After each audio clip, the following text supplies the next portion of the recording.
ಇದೀಗ ಅಬ್ದುಲ್ ನಂದು ಒಂದು ಕ್ವಶನ್, ಇಂಪಾರ್ಟೆಂಟ್ ಕ್ವಶನ್ ಏನು ಅಂತ ಹೇಳಿದ್ರೆ ನಂದು ಇಲ್ಲಿ ಈಗ ಟಿಪ್ಪುವಿನ ಹೆಸರಲ್ಲಿ ಒಂದು ಕಾಂಟ್ರವರ್ಸಿ ಇದೆ, ಅದರಲ್ಲಿ ಇಬ್ಬರಿಗೂ ಗಿಟ್ಟುತ್ತೆ. ಬೇರೆಯವ್ರ ಹೆಸರು ಹೇಳಿದ್ರೆ ಅದರಲ್ಲಿ ವಿವಾದಗಳು ಕಡಿಮೆ, ರಾಜಕೀಯವಾಗಿ ಗಿಟ್ಟೋದು ಕಡಿಮೆ ಅಂತ. ಇಷ್ಟೇನ ಲಾಜಿಕ್ಕು. ತಕಡಿ ಕಲಾಂ ಇಟ್ಟು ನೋಡ್ತೀರಾ, ಸಾಫ್ಟ್ ಪರ್ಸನ್ನು, ದೊಡ್ಡ ವಿಜ್ಞಾನಿ, ರಾಷ್ಟ್ರಪತಿ ಆಗಿದ್ದಂಥವ್ರು, ಏನೂ ಇದರಲ್ಲಿ ಘರ್ಷಣೆ ಇಲ್ಲ, ಸೆಗ್ರಿಗೇಟ್ ಆಗಲ್ಲ ವೋಟ್ಸ್ ಅಂತ, ವೋಟು ಬೈಫರ್ಕೇಟ್ ಆಗಲ್ಲ, ಒಂದು ಗುಂಪು ಕಡೆಗೆ ಬರಲ್ಲ. ಓಕೆ, ನಾನು ಕರ್ನಾಟಕದ ರಾಜಕಾರಣಕ್ಕೆ ಸೀಮಿತವಾಗಿ ಮಾತನಾಡೋದಾದರೆ, ಕರ್ನಾಟಕದ ರಾಜಕಾರಣದ ಪ್ರಜ್ಞಾವಂತಿಕೆ ಇದ್ದರೆ ಈ ಸಮುದಾಯವನ್ನು ಓಲೈಸೋದು ಅನ್ನೋದಕ್ಕೋಸ್ಕರ ಟಿಪ್ಪು ಅಂತ ಹೇಳಿದ್ರೆ ಆ ಸಮುದಾಯ ಅಷ್ಟು ದಡ್ಡನೂ ಅಲ್ಲ, ಅಷ್ಟು ಒಂದು ಈಸಿಯಾಗಿ ಈ ಸಮುದಾಯಕ್ಕೆ ಸ್ಪಷ್ಟವಾದ ನಿರ್ಧಾರ ಇದೆ. ಅದಕ್ಕೆ ಕಾರಣ ಯಾವುದು? ಬರೀ ಆ ಸಮುದಾಯ ಮಾತ್ರ ಅಲ್ಲ, ಈ ರಾಜ್ಯದಲ್ಲಿ ಇರುವಂತಹ ಜಾತ್ಯತೀತ ಮನಸ್ಸುಗಳು ಒಂದುಗೂಡಿದ ಕಾರಣಗಳೇನು? 2023 ಎಲೆಕ್ಷನ್ಗೆ ಅವರ ಆಟೋಟಪಗಳು, ಈ ಸಾಮಾಜಿಕ ಆರೋಗ್ಯಕರವಾದಂತ ಸಮಾಜವನ್ನ ಕೆಡಿಸಿದ್ರಲ್ಲ, ಗಲ್ಲಿಗೂ ಸಹ ಆ ದಂಗಲ್ ಈ ದಂಗಲ್ ಅಂತ ಮಾಡಿದ್ರಲ್ಲ. ಆದ್ರಿಂದ ಟಿಪ್ಪು ಹೆಸರು ಹೇಳಿದ್ರೆ ಮಾತ್ರನೇ ಕಾಂಗ್ರೆಸ್ಗೆ ಓಟ್ ಬರುತ್ತೆ ಅನ್ನೋದು ಭ್ರಮೆ. ಅಷ್ಟೊಂದು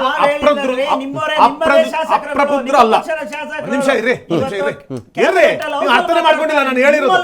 ನಾನು ಹೇಳಿದ್ದೆ ಅರ್ಥ ಮಾಡ್ಕೊಂಡಿಲ್ಲ ರೀ ನೀವು. ಟಿಪ್ಪುನ ರಾಜಕಾರಣಕ್ಕೋಸ್ಕರ ಬಳಸಿಕೊಳ್ಳುವ ಅವಶ್ಯಕತೆನೂ ಇಲ್ಲ. ಒಂದು ವೇಳೆ ನೀವು ಹೇಳುವ ಪ್ರಕಾರ ತುಷ್ಟೀಕರಣ ಅಂದ್ರೆ ಅದು ಅಪ್ರಬುದ್ಧತೆ. ಯಾಕೆಂತ ಹೇಳಿದ್ರೆ ಟಿಪ್ಪು ಸುಲ್ತಾನ್ ರವರನ್ನ ಮಾತಾಡೋದ್ರಿಂದ ಆ ಸಮುದಾಯ ಯಾವುದೋ ಒಂದು ಪಕ್ಷದ ಜೊತೆಲಿ ನಿಲ್ಲಲ್ಲ. ಯಾಕಂದ್ರೆ ಅದು ದಡ್ರಲ್ಲ, ಆ ಸಮುದಾಯಕ್ಕೂ ಗೊತ್ತಿದೆ ಯಾರ ಜೊತೆಯಲ್ಲಿ ಯಾವ ಕಾರಣಕ್ಕೆ ನಿಲ್ಲಬೇಕಾಗಿದೆ. ನೀವು ಅದೇ ಸಮುದಾಯ ಯುಪಿಯಲ್ಲಿ ಹೋಗಿ ಕೇಳಿ ಅವ್ರು ಯಾರ ಜೊತೆಯಲ್ಲಿ ನಿಲ್ತಾರೆ, ನೀವು ವೆಸ್ಟ್ ಬೆಂಗಾಳಕ್ಕೆ ಹೋಗಿ ನೋಡಿ ಅವ್ರು ಯಾರ ಜೊತೆಯಲ್ಲಿ ನಿಲ್ತಾರೆ. ಅಂದ್ರೆ ಅಷ್ಟು ದಡ್ರಲ್ಲ, ಅವ್ರಿಗೆ ಅರಿವಿದೆ. ಮಾನವೀಯತೆಯ ವಿರುದ್ಧ ಬ್ಯಾಟಿಂಗ್ ಯಾಕೆ ಮಾಡ್ತೀರಿ ನೀವು? ನಿಲ್ಲಲ್ವಾ ನೀವು? ಬ್ಯಾಟಿಂಗ್ ಯಾಕೆ ಮಾಡ್ತೀರಿ ನೀವು? ಯಾಕೆ ಅದು ಗುತ್ತಿಗೆ ತಗೋತಾ ಇದ್ದೀರಿ? ಟಿಪ್ಪು ಸುಲ್ತಾನ್ ಗೊತ್ತಿಲ್ಲ ಅಂದ್ರೆ ಇವ್ರುಗಳು ಅಪೋಸ್ ಮಾಡ್ತಾರೆ ಕಾರಣಕ್ಕೋಸ್ಕರ. ಅವ್ರು ಮಾಡ್ಲಿ ಬಿಡ್ರಿ ಅಬ್ದುಲ್, ನೀವು ಬ್ಯಾಟಿಂಗ್ ಯಾಕೆ ಮಾಡ್ತೀರಿ? ಅವ್ರು ಟೀಸ್ ಮಾಡ್ತಾರೆ, ನೀವು ತಂದಿಟ್ಕೊಂಡ್ಬಿಡ್ತೀರಾ? ನೀವು ಕಾರಣಕ್ಕೋಸ್ಕರ ಫೋನ್ ಮಾಡ್ಬಿಡ್ತೀರಾ? ನೀವು ಡಿಸೋನ್ ಮಾಡಿ, ನೀವು ಜಸ್ಟ್ ಡಿಸೋನ್ ಇಟ್, ನೀವು ಜಸ್ಟ್ ಡಿಸೋನ್ ಇಟ್. ನಿಮಗೂ ಬೇಕದು, ಕನ್ನಡಿಗರ ನಿಮಗೂ ಬೇಕದು. ಕನ್ನಡಿಗರ ಪ್ರತಿಯೊಬ್ಬ ನಾವು ಕನ್ನಡಿಗರ ಅಂದ್ರೆ ಕನ್ನಡಿಗರ ನಮಗೆ ಅಭಿಮಾನ ಬೇಕು. ಜ್ಞಾನಪೀಠ ಎಷ್ಟು ಬಂದಿದೆ? ಒಂದೇ ವಾಕ್ಯ, ಕನ್ನಡಿಗರ ಆಸ್ತಿ ಜ್ಞಾನಪೀಠಗಳು ಎಷ್ಟು ನೋಡಿ. ಜ್ಞಾನಪೀಠಗಳು ಎಷ್ಟು ಬಂದಿದೆ? ಸಾಹಿತ್ಯಕ್ಕೆ ಯಾರನ್ನಾದ್ರೂ ಬರ್ದಿಡ್ರಿ, ಒಳ್ಳೆ ಕಥೆ ಆಯ್ತು. ಅಲ್ಲ, ನಾನು ನಿಮಗೂ ಅದೇ ಬೇಕು. ಮೈಸೂರು ಅಂತ ಬಂದಾಗ ಟಿಪ್ಪು ಒಡೆಯರ್ ಅವ್ರನ್ನು ಯಾರನ್ನು ಸಹ ಮೇಲೆ ಕೆಳಗೆ ಮಾಡಕ್ ಆಗಲ್ಲ. ಒಡೆಯರು ಸಹ ಅಷ್ಟೇ ಬಹುಮುಖ್ಯವಾದ ಪಾತ್ರ ಇದೆ. ನಾನು ಹೇಳ್ತಾ ಇರೋದು ಟಿಪ್ಪು ಅನ್ನ ಎಲ್ಲಿನೂ ಅವಕಾಶನೇ ಕೊಟ್ಟಿಲ್ಲ. ಎಲ್ಲಿನೂ, ಅದು ಹಿಂದೆ ಕಾಂಗ್ರೆಸ್ ಸರ್ಕಾರಗಳಿಂದ ಆಗಿರೋ ತಪ್ಪಾಗಿರ್ಬೋದು, ಯಾರು ತಪ್ಪು ಆಗಿರ್ಬೋದು, ನೀವು ಟಿಪ್ಪುವನ್ನ ಎಲ್ಲಿನೂ ಸಹ ಇಡಕ್ ಅವಕಾಶ ಕೊಟ್ಟಿಲ್ಲ. ನೀವು ಒಂದು ರೈಲಿಗೆ ಹೆಸರಿತ್ತು, ಅದನ್ನು ಕಿತ್ತು ಬಿಸಾಡಿದ್ರಿ. ಈಗ ಹಾಗಾದ್ರೆ ಟಿಪ್ಪುಗೆ ಅವಕಾಶನೇ ಬೇಡವಾ? ಟಿಪ್ಪು ಅವರ ಹೆಸರು ಎಲ್ಲಿನೂ ಇರಬಾರ್ದ? ಪಠ್ಯ ಪುಸ್ತಕದಲ್ಲಿ ಬದಲಾಯಿಸಕ್ ಹೊರಟ್ರಿ. ನಿಮ್ಗೆ ಎಂತಹ ಕೆಳಮಟ್ಟದ ಮನಸ್ಥಿತಿ ಇರಬಹುದು? ಟಿಪ್ಪು ಸುಲ್ತಾನ್ರನ್ನ ಯಾರು ಪಠ್ಯ ಪುಸ್ತಕ ಪರಿಷ್ಕರಣೆ ಮಾಡಕ್ ಬಂದಂತವ್ರು ಯಾರು? ಇಡೀ ಕನ್ನಡದ ನಾಡಗೀತೆಯನ್ನ ಒಂದೇ ಪ್ರಶ್ನೆ ಅವರೇ ಕೇಳ್ಬಿಡ್ತೀನಿ. ಈಗ ತುಷ್ಟೀಕರಣ ಅಂತ ನಮ್ಮ ಬಿಜೆಪಿಯ ಸ್ನೇಹಿತರು ಒಂದು ಅಭಿಪ್ರಾಯ ಹೇಳಿದರು. ನನಗೊಂದು ಕುತೂಹಲ. ಶ್ರೀಮಾನ್ ಯಡಿಯೂರಪ್ಪ ಅವರು ಬಿಜೆಪಿಯನ್ನು ತ್ಯಜಿಸಿ ಕೆಜೆಪಿ ಪಕ್ಷ ಮಾಡಿದಾಗ ಒಂದು ಪ್ರಣಾಳಿಕೆ ಹೊರಡಿಸ್ತಾರೆ. ಸುಮಾರು 10,000 ಕೋಟಿ ರೂಪಾಯಿಗಳಷ್ಟು ವಿಶೇಷ ಯೋಜನೆಗಳನ್ನು ಮುಸ್ಲಿಂ ಸಮುದಾಯಕ್ಕೆ ಅಂತಾನೆ ಪ್ರತ್ಯೇಕವಾಗಿ ಹೇಳಿದ್ದಾರೆ. ಶಾದಿ ಮಹಲ್, ಶಾದಿ ಭಾಗ್ಯ ಒಳಗೊಂಡಂತೆ. ಇವತ್ತು ವಿರೋಧ ಪಕ್ಷದ ನಾಯಕ ಅಶೋಕ್ ರವರು ಎಲ್ಲ ಕಾಂಗ್ರೆಸ್ನವರು ಮೌಲ್ಯಗಳಿಗೆ ದುಡ್ಡು ಕೊಟ್ಟರು, ಶಾದಿ ಭಾಗ್ಯ ಬರೀ ಇದೇ ಆಯ್ತು ಅಂತ ಹೇಳ್ತಾರಲ್ಲ, ಇದೇ ಯಡಿಯೂರಪ್ಪನವರು ಅವರ ಚುನಾವಣಾ ಪ್ರಣಾಳಿಕೆಯಲ್ಲಿ ಈ ಭರವಸೆಯನ್ನ ಕೊಟ್ಟಿದ್ದಾರೆ. ಹಾಗಾದ್ರೆ ಯಡಿಯೂರಪ್ಪನವ್ರನ್ನ ಮೊದಲು ಕೇಳಬೇಕು. ಅದ್ರ ಅರ್ಥ ಏನಂತಂದ್ರೆ, ಕರ್ನಾಟಕದಲ್ಲಿ ಮುಸ್ಲಿಂ ಸಮುದಾಯ ಈ ನಾಡಿನ ಸಹೋದರರವರು, ಅವರು ಗಣನೀಯ ಸಂಖ್ಯೆಯಲ್ಲಿದ್ದಾರೆ. ಚುನಾವಣೆಗಳಲ್ಲಿ ಅವ್ರದ್ದೊಂದು ಬಹುತೇಕ ಕ್ಷೇತ್ರಗಳಲ್ಲಿ ನಿರ್ಣಾಯಕ ಪಾತ್ರ ಇದೆ. ಅವರನ್ನ ವಿರೋಧಿಸುವ ಮೂಲಕ ಹಿಂದೂ ಮತಗಳನ್ನ, ಆಕ್ಚುಲಿ ಹಿಂದೂ ಅನ್ನೋದು ವಿವಾದವೇ. ಯಾಕೆಂದ್ರೆ ಯಾರು ಹಿಂದೂ ಕರ್ನಾಟಕದಲ್ಲಿ? ಬೌದ್ಧ ಧರ್ಮ ಇದೆ, ಜೈನ ಧರ್ಮ ಇದೆ, ಪಾರ್ಸಿ ಇದೆ, ಲಿಂಗಾಯತ ಧರ್ಮ ಇದೆ, ಪ್ರಬಲವಾದ ಸಮುದಾಯ, ಅದು ಪ್ರತ್ಯೇಕ ಧರ್ಮ, ಅದು ವೈದಿಕ ಧರ್ಮ ಇದೆ. ಯಾರನ್ನ ಹಿಂದೂ ಅಂತ ಪರಿಗಣಿಸ್ತಾ ಇದ್ದಾರೆ ಇವರು? ಹಾಗಾಗಿ ಬಹುತೇಕ ವಿಧಾನಸಭಾ ಕ್ಷೇತ್ರಗಳಲ್ಲಿ ಮುಸ್ಲಿಮರ ಗಣನೀಯ ಸಂಖ್ಯೆಯಲ್ಲಿ ಇರೋದ್ರಿಂದಾಗಿ ಅವರನ್ನ ಓಲೈಸುವುದು ಅಥವಾ ದೂರ ತಳ್ಳುವುದು, ಈ ಆಟ ಆಡುವುದರ ಮೂಲಕ ಬಹುಶಃ ಕನ್ಸಲ್ಟೇಟ್ ಮಾಡ್ಕೊಂಡು ಟ್ರೈ ಮಾಡ್ತಿದ್ದಾರೆ.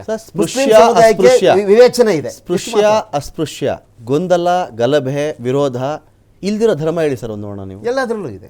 ಕ್ರಿಶ್ಚಿಯಾನಿಟಿ ಇಲ್ವಾ? ಖಂಡಿತ ಇದೆ. ಮುಸ್ಲಿಮರಲ್ಲಿ ಇಲ್ವಾ? ಭಿನ್ನಾಭಿಪ್ರಾಯಗಳಿವೆ, ಪಂಥಗಳಿವೆ. ಯಾಕೆ ಬಡ್ದಾಡ್ತಾರೆ ಶಿಯಾ ಸುನ್ನಿ ಅಂತ ಹೇಳಿ? ಪಂಥಗಳಿವೆ. ಹೀನಯಾನ ಮಹಾಯಾನ, ಸರಿಯಾನ ಮಹಾಯಾನ, ಖಂಡಿತವಾಗ್ಲೂ ಶ್ವೇತಂಬರ ದಿಗಂಬರ. ಯಾವುದೇ ಒಂದು ಧರ್ಮ ಇನ್ಸ್ಟಿಟ್ಯೂಷನಲೈಸ್ ಆದ ತಕ್ಷಣ, ಸಾಂಸ್ಥೀಕರಣಗೊಂಡ ತಕ್ಷಣ Correct. ಭಿನ್ನವಾದ ಚಿಂತನೆಗಳು ಮೂಡ್ತವೆ. ಇರುವ ವ್ಯವಸ್ಥೆಯ ಬಗ್ಗೆ ಇನ್ಯಾರ್ದೊಬ್ಬರದ್ದು ಕಾಣಿಕೆ, ಒಂದು ದಾರ್ಶನಿಕತೆ, ಅವ್ರೇನ್ ಮಾಡ್ತಾರೆ, ಇನ್ಯಾವುದೋ ಒಂದು ಬೇರೆದೊಂದು ಹಾದಿನ ಹಿಡಿತಾರೆ, ತನ್ನ ಅನುಭವವನ್ನ ತನ್ನ ಗ್ರಹಿಕೆಯನ್ನ ಮಂಡಿಸ್ತಾರೆ, ಅದಕ್ಕೊಂದಷ್ಟು ಜನ ಡಿಸೈಪಲ್ಸ್ ಅನುಯಾಯಿಗಳು ಹುಟ್ಟುಕೋತಾರೆ, ಅದು ವಿಕಾಸ ಆಗ್ತಾ ಹೋಗುತ್ತೆ.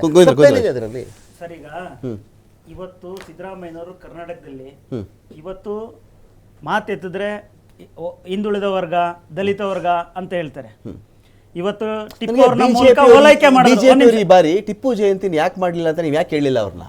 ಸರ್, ಖಂಡಿತವಾಗಿ ಕೇಳ್ಬೇಕಿತ್ತಲ್ಲ ನೀವು. ಅಲ್ಲಲ್ಲ, ಏನ್ರಿ ಅಷ್ಟೊಂದು ಸರ್, ಜೋರಾಗಿ ಈಗ ನೋಡಿ, ನೀವು ಈಗ ಕೇಳಲಿಲ್ಲ ಈ ಸಲ. ಟಿಪ್ಪು ಜಯಂತಿ ವಿರೋಧ ಪಕ್ಷದವ್ರು ಕೇಳ್ಬೇಕಾಗಿತ್ತಲ್ಲ. ಈಗ ಟಿಪ್ಪು ಹೆಸರಿಡಬೇಕು ಅಂತಾರೆ ಅಂದ್ರೆ ಇವ್ರದ್ದು ಯಾವ್ದು ವಾದ ಹಂಗಾರೆ ಕಾಂಗ್ರೆಸ್ನವ್ರಿಗಾರೆ? ಒಂದ್ ಕಡೆ ಬಿಟ್ಟು ಒಂದ್ ಕಡೆ ಇಟ್ಕೊಳ್ಳೋದು ಅಂತ ಅವ್ರಿಗೆ ಹೆಂಗ್ ಬೇಕು ಹಂಗ ಬಳಸ್ಕೊಳೋದಕ್ಕೆ ಅವ್ರು ನೋಡ್ತಾ ಇರೋದು. ನಾವ್ ಯಾವತ್ತೂ ಬಳಸ್ಕೊಂಡಿಲ್ಲ, ಬಿಟ್ಟು ಇಲ್ಲ. ಅರ್ಥ ಆಯ್ತಲ್ಲ? ಅದ್ ಹೇಗಿರ್ಬೇಕು ಹಾಗೆ ಇರ್ಲಿ ಅಂತ ಯೋಚನೆ ಮಾಡಿ ಬಿಟ್ಟಿರ್ತಕ್ಕಂಥವ್ರು. ಆದ್ರೆ ಇವತ್ತು ಕರ್ನಾಟಕದಲ್ಲಿ OBC ಇರ್ಬೇಕು, ಅದ್ರ ಬಗ್ಗೆ ನಾವು ಹಂಗ್ ಮಾಡ್ಬೇಕು ಹಿಂಗ್ ಮಾಡ್ಬೇಕು ಅಂತ ಹೇಳ್ತಾರೆ. 60-65 ವರ್ಷಗಳ ಕಾಲ ಇವತ್ತು ಜಮ್ಮು ಕಾಶ್ಮೀರದಲ್ಲಿ OBC ಅವ್ರನ್ನ ಜ್ಞಾಪಿಸ್ಕೊಳ್ಳಿಲ್ಲ, ಮತ್ತೆ ದಲಿತರನ್ನು ಜ್ಞಾಪಿಸ್ಕೊಳ್ಳಿಲ್ಲ. ಹಂಗೆ ಬಿಟ್ಬಿಟ್ರು, ಅವ್ರ ಹಂಗೆ ಸಾಯ್ಲಿ ಅಂತ. ಇವತ್ತು ಇಲ್ಲಿ ರಿಸರ್ವೇಶನ್ ಇನ್ನೊಂದು ಮತನ್ನು ನೋಡ್ತಾರೆ. ಅವತ್ತು ಅಲ್ಲಿರ್ತಕ್ಕಂಥ ಜನಕ್ಕೆ ಇದೆಲ್ಲ ಬೇಕಾಯ್ತು ಅಂತ ಅನ್ಸಿರ್ಲಿಲ್ವಾ ಕಾಂಗ್ರೆಸ್ನವ್ರಿಗೆ? ಅಂದ್ರೆ ಇವ್ರಿಗೆ ಎಲ್ಲೆಲ್ಲಿ ಯಾವ ರೀತಿ ರಾಜಕಾರಣಕ್ಕೆ ಬೇಕು ಆ ರೀತಿ ಬಳಸ್ಕೊಳ್ಳೋಂಥ ಯೋಚನೆಗಳು ಇದು ಕಾಂಗ್ರೆಸ್ ಅವ್ರು ತರ್ತಾ ಇದ್ದಾರೆ. ಯಾಕೆಂದ್ರೆ ಇವತ್ತು ಶಿವಮೊಗ್ಗ ಅಂತ ನಗರದಲ್ಲಿ ಅವತ್ತು ಇರ್ತಕ್ಕಂಥದ್ದು ಪೈಗಂಬರ್ ಅವರ ಜಯಂತಿ, ಟಿಪ್ಪು ಸುಲ್ತಾನ್ ಹೋಗಿ ಖಡ್ಗ ಹಾಕ್ತಾರೆ ಅಂದ್ರೆ ಅರ್ಥ ಏನಿದು? ನಮ್ಗೆ ಅರ್ಥನೇ ಆಗ್ತಾ ಇಲ್ಲ. ಅಂದ್ರೆ ಅವರಲ್ಲೂ ಒಂದು ಕರೆಕ್ಟ್ ಯೋಚನೆಗಳು ಇರ್ಬೇಕಲ್ವಾ? ಪೈಗಂಬರ್ ಮಹಾನ್ ಪೈಗಂಬರ್ ಹುಟ್ಟಿದ ದಿನದಲ್ಲಿ ಟಿಪ್ಪು ಸುಲ್ತಾನ್ ಅವಶ್ಯಕತೆ ಇರಲಿಲ್ಲ. If I am not wrong, ಅವತ್ತು ಅಬ್ದುಲ್ ಮುನೀರ್ ನಮ್ಮ ಸ್ಟುಡಿಯೋದಲ್ಲಿದ್ರು. ಮೊದಲು ಅದನ್ನ ಖಂಡಿಸಿದ್ದೆ ಅಬ್ದುಲ್ ಮುನೀರ್. ಅಲ್ಲ, ಖಂಡಿತವಾಗ್ಲು ಖಂಡಿಸ್ಲೇಬೇಕು. ಮೊದಲು ಖಂಡಿಸಿದ್ದು ಅವ್ರು ಕೊಟ್ಟಿದ್ದ ಸಂದೇಶ ಏನು, ಇವ್ರು ಮಾಡ್ತಿರೋ ಕಥೆ ಏನು, ಯಾರ್ದೋ ಮನೆ ಕಲ್ಲು ಹೊಡಿ ಅಂತ ಹೇಳಿ ನಮ್ಮ ಪೈಗಂಬರ್ ಯಾವತ್ತೂ ಯಾರಿಗೂ ಹೇಳಿಲ್ಲ. ಅದನ್ನ ಖಂಡಿಸಿದ್ದೆ ಅಬ್ದುಲ್ ಮುನೀರ್. ನನಗೆ ಗೊತ್ತಿರುವಂತೆ Abdul Munir, if I am not wrong. ನನ್ನ ಪ್ರಶ್ನೆ ಉದ್ರಯ್ ಅವರ ಇಲ್ಲಿ ಒಂಥರ ಸರಕು. ಟಿಪ್ಪು ಸುಲ್ತಾನು ಸತ್ತು 222 ವರ್ಷಗಳು ದಾಟದ ಮೇಲೂ ಕೂಡ ಒಂಥರ ಸರಕು ಬೇಕವನು ಅಂತ. ಇದು ಎಷ್ಟು ದಿನ ನಡ್ಕೊಂಡು ಹೋಗುತ್ತೆ? ನಾನು ಕೇಳೋದು, ಹೆಸರಲ್ಲಿ ಏನಿದೆ ಅಂತಾರೆ, ಏನಿದೆ ಹೆಸರಲ್ಲಿ ಅಂತ ಹೇಳಿ ಅಲ್ವಾ?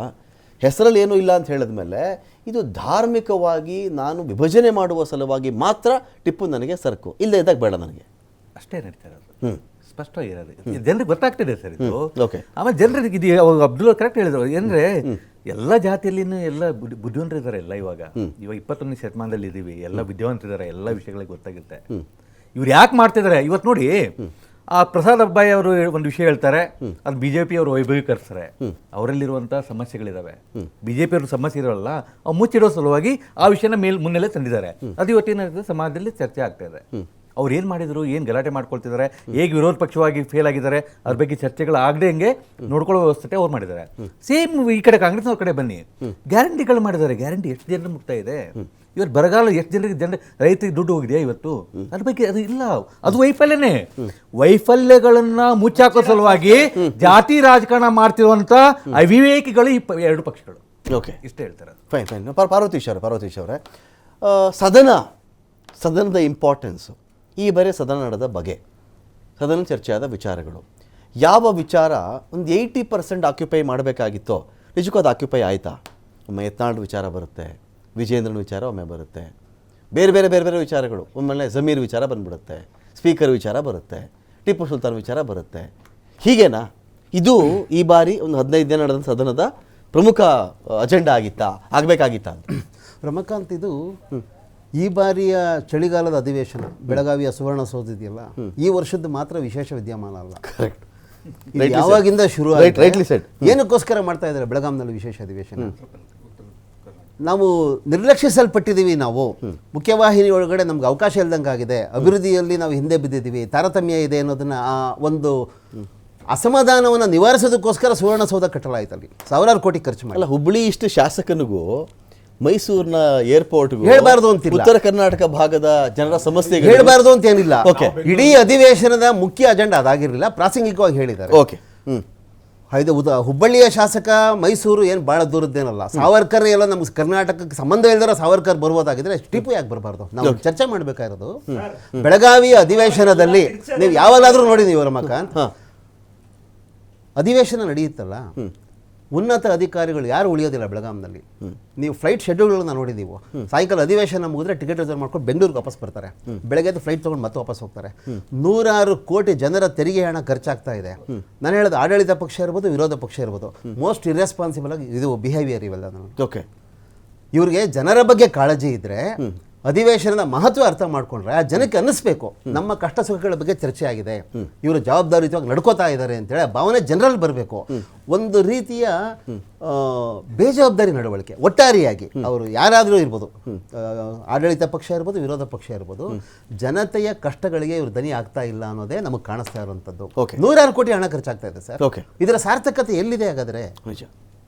ಫೈನ್. ಅಬ್ದುಲ್ ಈಗ ಏನೋ ಒಂದು ಹೆಸರಿಟ್ರೆ, ಈಗ ನಾವೊಂದು ಮನೆ ಕಟ್ತೀವಿ ಅಬ್ದುಲ್, ಒಂದು ಹೆಸರಿಡ್ತೀವಿ ಅದಕ್ಕೆ. ಮನೆಯವರೆಲ್ಲ ಕೂತ್ಕೊಂಡು ಒಂದು 10-15 ಹೆಸರು ಲಿಸ್ಟ್ ಮಾಡಿಕೊಂಡು ಈ ಥರ ಇಡೋಣ, ಅಪ್ಪನಿಂದ ಈ ಅಕ್ಷರ ಬರುತ್ತೆ, ಅಮ್ಮನಿಂದ ಈ ಅಕ್ಷರ ಬರುತ್ತೆ, ಅಥವಾ ಮಕ್ಕಳಿಂದ ಈ ಅಕ್ಷರ ಬರುತ್ತೆ, ಅಥವಾ ಮನೆ ದೇವರ ಹೆಸರು ಇಡೋಣ, ಇನ್ನೊಂದೇನೋ ತುಂಬ ಚೆನ್ನಾಗಿದೆ ಇದು ಅಂತ ಎಲ್ಲ ಹೆಸರಿಟ್ಟು ಎಲ್ರಿಗೂ ಸರ್ವಸಮ್ಮತವಾಗಿರುವಂಥ ಕನ್ವಿನ್ಸ್ ಆಗುವಂಥ ಹೆಸರನ್ನಿಟ್ಟು ಅದಕ್ಕೆ ಬೋರ್ಡ್ಗಳು, ಲೆಟರ್ಗಳು, ಫಾಂಟು, ಅಕ್ಷರ, ಕೆತ್ತನೆ ಎಲ್ಲ ನೋಡ್ತೀವಲ್ವಾ, ಎಲ್ರಿಗೂ ಸಂತೋಷ ತರಬೇಕು ಅಂತ. ಎಲ್ರಿಗೂ ಸಂತೋಷ ತರೋದಾಗಬೇಕಲ್ವಾ. ಒಂದಷ್ಟು ಜನಕ್ಕೆ ಕೋಪ, ಒಂದಷ್ಟು ಜನಕ್ಕೆ ಸಿಟ್ಟು, ಒಂದಷ್ಟು ಜನಕ್ಕೆ ಅಸಹನೆ, ಒಂದಷ್ಟು ಜನಕ್ಕೆ ಸಂಕಟ, ನೋವು, ಸ್ವಲ್ಪ ಜನಕ್ಕೆ ಸಂಭ್ರಮ. ಇದು ಒಂದು ಹೆಸರಿನಲ್ಲಿ ಇರಬೇಕಾದ ಅಂತ ನಾನು ಮೊಟ್ಟ ಮೊದಲ ಕಮೆಂಟಲ್ಲಿ ನಿಮ್ಗೆ ಹೇಳಿದೆ ಸರ್, ಸಂವಿಧಾನ ಒಪ್ತೀವಿ ತಾನೆ, ಬಿಜೆಪಿಯವ್ರಿಗೆ ಅದೇ ಸಂವಿಧಾನ ತಾನೆ. ಒಂದು ವೇಳೆ ಟಿಪ್ಪು ಅಷ್ಟು ರಾಂಗ್ ಪರ್ಸನಾಲಿಟಿ ಸರಿ ಇಲ್ಲ ಅಂದ್ರೆ ನೀವು ಸಂವಿಧಾನದಲ್ಲಿರುವಂತಹ ಆ ಫೋಟೋವನ್ನು ಯಾಕೆ ಇನ್ನೂ ಟಚ್ ಮಾಡ್ತಾ ಇಲ್ಲ? ಹೇಳ್ತಾ ಇದ್ದೀನಿ ನಾನು, ತೆಗ್ಸಿಲ್ಲ, ಅದು ಗೊತ್ತಾಗತ್ತೆ. ಯಾಕಂದ್ರೆ ಅವ್ರಿಗೆ ಗೊತ್ತಿದೆ. ಅಲ್ಲಲ್ಲ, ತೆಗ್ಸಕ್ ಆಗಲ್ಲ. ಯಾಕೆ ಅಂತ ಹೇಳಿದ್ರೆ ಮತ್ತೆ ಇವರು ಇತಿಹಾಸ ತಿರುಚಿದ ಇತಿಹಾಸ ಅಂತ ಹೇಳ್ತಾರೆ. ನನ್ನ ಒಂದೇ ಪ್ರಶ್ನೆ, ರಾಷ್ಟ್ರಪತಿ ಕೋವಿಂದ್ ಅವರು ಕರ್ನಾಟಕದ ವಿಧಾನಸಭೆಯಲ್ಲಿ ಒಂದು ಭಾಷಣ ಮಾಡ್ತಾರೆ. ಯಾರು ಬರೆದು ಕೊಟ್ವಿ ಭಾಷಣ? ನಾವು ಬರೆದು ಕೊಟ್ವಾ? ಇವರೇ ತಾನೇ ಕೊಟ್ರು. ಯಾಕೆ ಟಿಪ್ಪುನ ಹಾಡಿ ಹೊಗಳಿದ್ರು? ಟಿಪ್ಪು ಕೊಡೆಗಳನ್ನು ಇಡೀ ದೇಶದ ಮಟ್ಟಕ್ಕೆ ಅವ್ರು ಯಾಕೆ ಮೆಸೇಜ್ ಕೊಟ್ರು ಅಂದ್ರೆ ಇವ್ರು ಅಪೋಸ್ ಮಾಡ್ತಾರೆ ಅನ್ನೋ ಕಾರಣಕ್ಕೆ ಅಂತ ಒಂದು ಪರ್ಸನಾಲಿಟಿನ ನಾವು ಮರೆತು ಬಿಡೋದು ತಪ್ಪಾಗತ್ತೆ. ಇವ್ರು ಬೆರಳಿನಿಕೆ ಎಷ್ಟು ರಾಜಕೀಯಕ್ಕೋಸ್ಕರ ಅವ್ರನ್ನ ಬಿಂಬಿಸುವ ರೀತಿ ಇದೆಯಲ್ಲ, ಅದಕ್ಕೋಸ್ಕರ ನಾವು ಈಗ ಒಂದು ವೇಳೆ XYZ, ಅದು ಗೋವಿಂದರಾಜ್ ಅವರು ಹೇಳ್ತಿದ್ದಾರೋ, BJP ಅವರು ಹೇಳ್ತಿದ್ದಾರೋ, ಪಾರ್ವತೀಶ್ ಯಾರೇ ಹೇಳಿ, XYZ ಯಾರೇ ಏನೋ ವಿಚಾರ ಒಬ್ಬರ ಬಗ್ಗೆ ಮಾತಾಡಿದ್ದಾಗ ಆ ವಿಚಾರಗಳ ಬಗ್ಗೆ ಒಂದು ಸ್ಪಷ್ಟತೆಯನ್ನು ಕೊಟ್ಟು ಒಂದು ಬೆಳಕನ್ನು ಚೆಲ್ಲಿ, ಇದಲ್ಲ ಅವನು ಶತ್ರುಗಳ ವಿರುದ್ಧ ಅವ್ರು ಹೋರಾಡ್ದ ಅಷ್ಟೇ ಅಪ್ಪ, ಈ ಜನಾಂಗ ಆ ಜನಾಂಗ, ಅಲ್ಲಿ ಮುಸ್ಲಿಮರು ಇದ್ದುಬಿಟ್ಟಿದ್ರು, ಕೊಡವರು ಇದ್ದುಬಿಟ್ಟಿದ್ರು, ಶಿವಾಜಿ ಇದ್ದುಬಿಟ್ಟಿದ್ದ, ಇನ್ನೊಬ್ಬರಿದ್ದ, ಅಥವಾ ಮದಕರಿ ಇದ್ದುಬಿಟ್ಟಿದ್ದ, ಇದೆಲ್ಲ ವಿಚಾರ ನೀವು ಕನ್ವಿನ್ಸೇ ಮಾಡೋ ಪ್ರಯತ್ನ ನಿಮ್ಗೆ ಅದೇ ಬೇಕು. ನಾನು ಯಾರು ಟ್ರೈ ಮಾಡಿದ್ರು? ನಿಜವಾಗ್ಲೂ ಪ್ರಾಮಾಣಿಕವಾಗಿ ಹೇಳಿ. ನಾನು ಹೇಳ್ತೀನಿ, ಕೇಳಿಸ್ಕೊಳ್ಳಿ. ನಿಜವಾಗ್ಲೂ ಇದನ್ನ ವಿಶಾಲವಾಗಿ ಇದನ್ನ ನೀವು ಹೇಳಿದ ರೀತಿಯಲ್ಲಿ ಅದನ್ನ ಅರ್ಥ ಮಾಡಿಸೋ ಕೆಲಸ ನಾವು ರಾಜಕೀಯ ಪಕ್ಷದವರು ಬೇಡ. ಬರೇ ಇದರ ಯಾರೆಲ್ಲ ಇದರ ಬಗ್ಗೆ ಅಧ್ಯಯನ ಮಾಡಿದ್ದಾರೆ, ಇದರಲ್ಲೆಲ್ಲ ಇತಿಹಾಸ ತಜ್ಞರಿದ್ದಾರೆ, ಅವ್ರನ್ನ ಕೂಸ್ಕೊಂಡು ಇವ್ರು ಮಾತಾಡ್ಬಿಡ್ಲಿ. ನಿನ್ನೆ ಮೊನ್ನೆ ಹುಟ್ಟಿರುವ ಪ್ರತಾಪ್ ಸಿಂಹನಂತಹ ಇತಿಹಾಸ ತಜ್ಞರಲ್ಲ, ಮೊನ್ನೆ ಬಂದು ಪಠ್ಯ ಪುಸ್ತಕವನ್ನು ಬದಲಾಯಿಸಿದ ರೋಹಿತ್ ಚಕ್ರವರ್ತಿ ಅಂತಹ ಇತಿಹಾಸ ತಜ್ಞರಲ್ಲ, ಸಂಬಂಧನೇ ಇಲ್ಲದೆ, ಎಡಕ್ಕೂ ಬಲಕ್ಕೂ ಸಂಬಂಧನೇ ಇಲ್ಲದೆ ಇರುವಂತಹ ಇತಿಹಾಸ ತಜ್ಞರನ್ನ ನೀವೇ ಕೂರಿಸಿ ಡಿಬೇಟ್ ಮಾಡಿ ನೋಡೋಣ ಯಾವ ಮಟ್ಟಕ್ಕೆ ಆ ಚರ್ಚೆಗಳು ನಡೆಯುತ್ತೆ, ವಾಸ್ತವಾಂಶ ಏನು ಅನ್ನೋದನ್ನ ಅವ್ರು ಕೊಡ್ಲಿ. ನೀವು ಬಿಡಿ, ಕಾಂಗ್ರೆಸ್ನವ್ರು ಮಾತಾಡಿದ್ರೆ ತಪ್ಪು, ಕಾಂಗ್ರೆಸ್ನವ್ರು ಬೇಡ. ನಮ್ಮ ವಿಷಯ ಇತಿಹಾಸ ತಜ್ಞರಿದ್ದಾರೆ, ಆಗ್ಲೇ ಹೇಳಿದೆ, ಇತಿಹಾಸ ತಜ್ಞರನ್ನ ಮಾಡಿ, ಇತಿಹಾಸ ತಜ್ಞರನ್ನ ಒಂದು ಲೀಸ್ಟ್ ಮಾಡಿ ತಲಕಾಡು ಚಿಕ್ಕರಂಗೇಗೌಡರನ್ನ ಅಧ್ಯಕ್ಷತೆಯಲ್ಲಿ ಪುಸ್ತಕವನ್ನು ಅವರೇ ಮಾಡಿದ್ದಲ್ಲ. ಕಾಂಗ್ರೆಸ್ ಅಧಿಕಾರದಲ್ಲಿದ್ವಾ ಅಥವಾ ನಮ್ಮವ್ರು ಯಾರಾದ್ರೂ ಆ ಮಂಡಳಿಯಲ್ಲಿದ್ವಾ? ಇಲ್ಲಲ್ಲ, ಅವ್ರು ಯಾವುದನ್ನು ಒಪ್ಕೊಳ್ಳಲ್ವಾ? ಹಂಗಾದ್ರೆ ಎಲ್ಲದೂ ಅವರೇ ಮಾಡಿ. ಗೋವಿಂದರಾಜ್ ಅವರು ಸರ್, ಈಗ ಇವ್ರು ಹೇಳಿದ್ರು ನಿನ್ನೆ ಬಂದಿರೋರ್ನೆಲ್ಲ ಕೇಳ್ಕೊಂಡು ಇಡೋಂತದೆಲ್ಲ. ನೀವು ನಿನ್ನೆ ಮೊನ್ನೆ ಎಲೆಕ್ಟ್ ಆಗಿರೋರ್ನ ಕೇಳ್ಬಿಟ್ಟು ಯಾಕೆ ಇಡ್ತಾ ಇದ್ದೀರಾ? ಕರ್ಸಿ ಇತಿಹಾಸ ತಜ್ಞರನ್ನ ಏನ್ ಹೇಳ್ತಾರೆ, ಪರವಾದ ಆಗ್ಲಿ, ಹಾಗಾದ್ರೆ ಗೊತ್ತಾಗುತ್ತಲ್ವಾ ಯಾವ್ದು ಕರೆಕ್ಟ್ ಯಾವ್ದು ಕರೆಕ್ಟ್ ಇಲ್ಲ ಅನ್ನೋದನ್ನ ಈ ರಾಜ್ಯದ ಜನತೆಗೆ ಹೇಳಿದ್ಮೇಲೆ ಡಿಸೈಡ್ ಮಾಡ್ಲಿ. ಹಾಗಾದ್ರೆ ನೀವು ಹೇಳ್ದಂಗೆ ಇಲ್ಲಿ ಚುನಾವಣೆ ಬರ್ತಾ ಇದೆ, ನೀವೇ ಹೇಳೋದಲ್ಲ ಸ್ಟಾರ್ಟಿಂಗ್, ಒಂದನ್ನ ಗೀಚಿದ್ರೆ ಏನಾಗುತ್ತೆ ಅಂತ ನಾವು ಗೀಚಿದೀವಿ ಅಂತ ಗೀಚಿದೀರಾ. ಈ ರಾಜ್ಯದ ಅಂತ ಟಿಪ್ಪು ಸುಲ್ತಾನ್ಗೆ ಅಲ್ಲಲ್ಲ, ಹುಬ್ಬಳ್ಳಿ ಧಾರವಾಡ ಈ ಪೂರ್ವ ಪರಿಸ್ಥಿತಿ ನಾವ್ ಯಾರು ಇಲ್ಲ ರೀ. ಈ ರಾಜ್ಯದ ಜನತೆ ಮತ್ತೆ ಬಿಜೆಪಿ ಬಹಳ ಸಶಕ್ತವಾಗಿದ್ದೀವಿ, ಖಂಡಿತವಾಗ್ಲೂ. ಟಿಪ್ಪು ಸುಲ್ತಾನ್ ಹೆಸರು ಹೇಳಿದ್ರೆ ಬೆಚ್ಚಿ ಕೊಡ್ತಾರೆ, ಬೆಚ್ಚಿ ಬೀಳೋ ಅವಶ್ಯಕತೆ ನಮ್ಗಿಲ್ಲ ರೀ. ನಿಮಗೆ ಭಯ ಸ್ಟಾರ್ಟ್ ಆಗಿರೋದು. ನಾವ್ ಏನಾನ ಮಾಡಿ ಯಾರಾದ್ರೂ ವಿಚಾರ ಎತ್ಕೊಂಡೆ ಈ ಚುನಾವಣೆ ಹೋದ್ರೆ ನಾವ್ ಒಂದ್ ಸೀಟ್ ಗೆಲ್ಬಹುದು ಅಂತ ನಿಮ್ಮ ಮನಸ್ಥಿತಿಲಿ ಇರ್ತಕ್ಕಂಥ